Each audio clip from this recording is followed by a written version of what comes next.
I was admitted to the hospital in the ICU, fighting for my life. The doctors placed me in a medically induced coma. While in that coma, I experienced nothingness, an empty void that stretched endlessly, without time or sensation.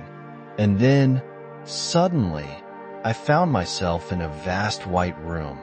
It was an infinite expanse, glowing, weightless, and utterly peaceful. The walls radiated a soft luminescence, neither blinding nor dim, just perfectly balanced. In an instant, something to my left caught my attention. I turned, and the entire side of the room was flooded with breathtaking, radiant colors: gold, yellow, orange, and even shades beyond human comprehension. They pulsed with life, shimmering like liquid fire. It was mesmerizing, unlike anything I had ever seen on Earth. And in that moment, I just knew. This light, it was him. The realization came like a wave crashing over me. Jesus. His presence filled the room, more real than anything I had ever known. I couldn't see his face, but I felt him, saw the glow that emanated from him. It was love in its purest form. I had no questions, no doubts. Every fiber of my being recognized him instantly. Then, he spoke, not with words, but with knowing. His voice was like a whisper inside my soul, like thunder without sound, vibrating within me. The time on earth is running out. I am coming back soon. Now is not the time for people to be foolish with their salvation. Heaven is real. I am real. Hell is real. Tell everyone. I was overwhelmed. Every part of me absorbed his presence, his words. I wanted to stay, to bask in that love, that warmth. But before I could even think another thought, it happened. I was pulled away. The light, the colors, the presence, everything blurred into a spiraling force that sucked me back with tremendous speed. I felt like I was falling, tumbling through dimensions, back into the cold, hard reality of my hospital bed. Then, gasp. My chest rose violently as air flooded my lungs. Machines beeped frantically. I heard voices, distant, urgent. My eyes fluttered open, blurry at first, then adjusting to the fluorescent lights of the ICU. A nurse was at my bedside, frozen in shock. "She's awake," she gasped. My daughter, who had been sitting nearby, burst into tears. "Mom," she sobbed, gripping my hand as if afraid I might slip away again. I tried to speak. My throat was raw, every word scraped like sandpaper. But I had to tell them.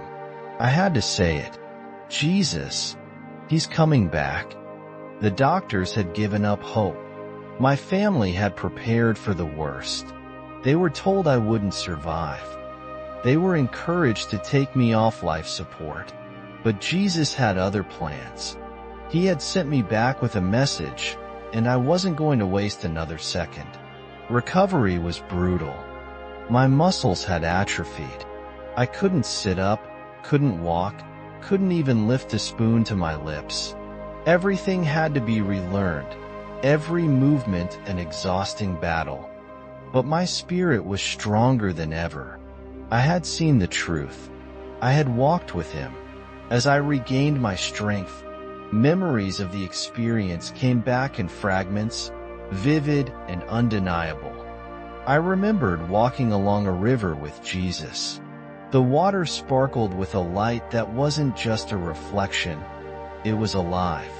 Above us, small golden objects floated and danced like fireflies, carried upward by an unseen force. "These are the prayers of my children," Jesus told me. I stared in awe. They shimmered, moving gracefully toward the heavens. Then, with a soft motion, he gestured toward a specific cluster of them. "These are prayers for you." Tears welled in my eyes. I didn't need to ask who had prayed for me. I already knew. Strangers, loved ones, churches, people I had never met. Their faith had sent these prayers to heaven, and now I could see them. They weren't just words.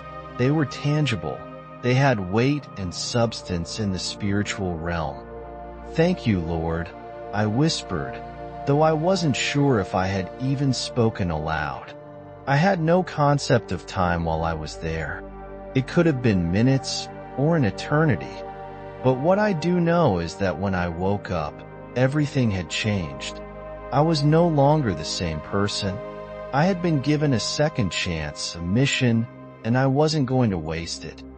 The doctors called my survival a miracle. They had no medical explanation for why I had turned a corner when they had already given up. My lungs, which had been severely scarred, had begun to heal, something they claimed was impossible. My body, weak and broken, was slowly regaining its strength, defying every prediction. But the real miracle was what I carried inside me. I knew the truth. I had seen him, and I had been sent back to deliver a message. People often ask me if I ever doubted my experience. The answer is no, not for a single second. It was more real than anything I had ever known, and I know now, without a shadow of a doubt, that we are running out of time. If you don't know Jesus, I plead with you, give him a chance. He is real. Heaven is real. Hell is real. And the time is short. Thank you for listening to my testimony. May God bless you all.